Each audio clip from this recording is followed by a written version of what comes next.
Olá pessoal, tudo bem? Hoje eu vou responder as questões da progressão continuada do ano passado. A primeira questão diz o seguinte: observe as imagens a seguir. Amadurecimento da banana, derretimento da geleira, ferrugem do prego, dissolver o açúcar na água. Letra A. Indique em qual deles ocorre transformações químicas.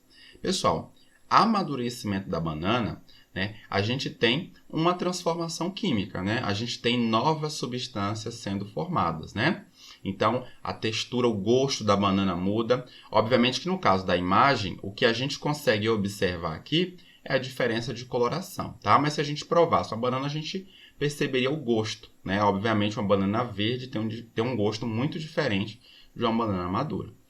Derretimento de geleira. Aqui a gente está falando de processo físico, A gente está vendo aqui apenas a transformação entre gelo em água. Então, mudança de estado físico, transformação física, não é reação química, não tem novas substâncias sendo formadas, tá certo?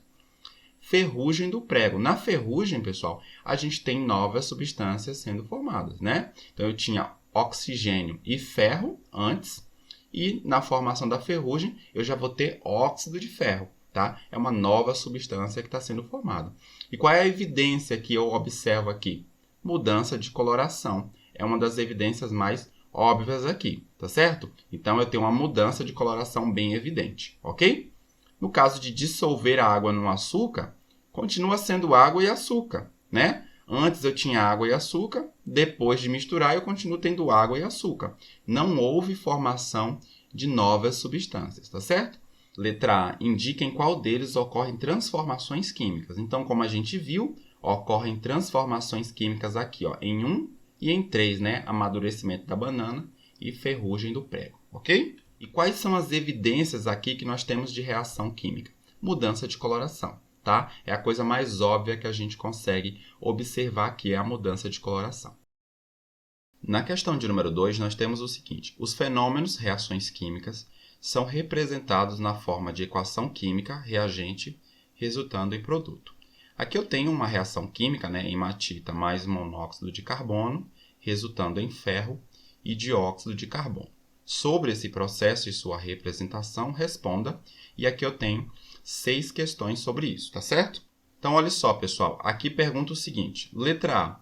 Qual o significado dos sinais de mais? Aqui eu tenho mais e aqui eu também tenho mais, tá? Então, eu estou dizendo o seguinte, pessoal. A hematita e o monóxido de carbono vão reagir para produzir ferro e dióxido de carbono. Então, esse mais aqui, ele está indicando apenas uma adição, Estou dizendo apenas que eu tenho uma substância e a outra, tá? Então, eu posso colocar da seguinte maneira: uma adição de reagente ou de produto, ok?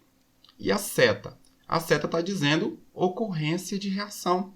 Eu estou dizendo o seguinte, hematita com o monóxido de carbono e o monóxido de carbono reagem para produzir ferro e dióxido de carbono.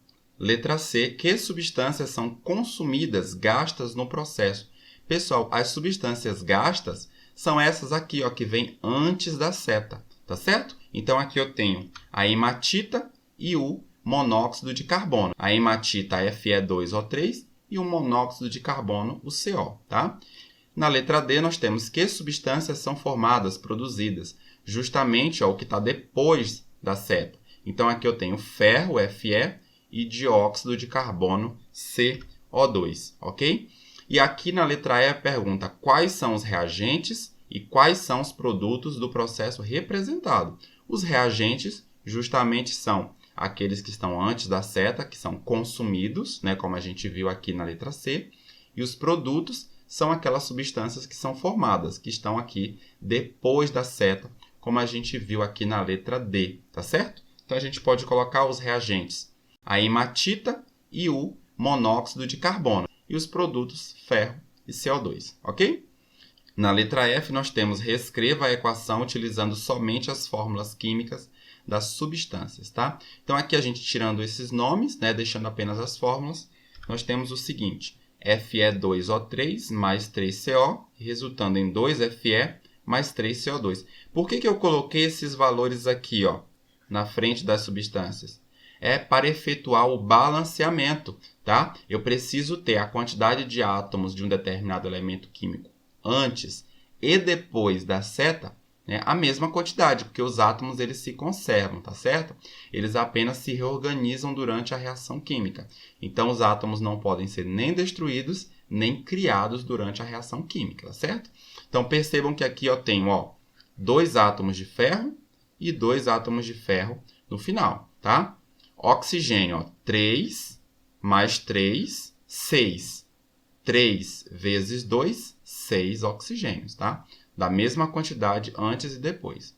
E carbono, aqui tem 3C, 3C, tá? A mesma quantidade de carbono. Então, isso significa o balanceamento.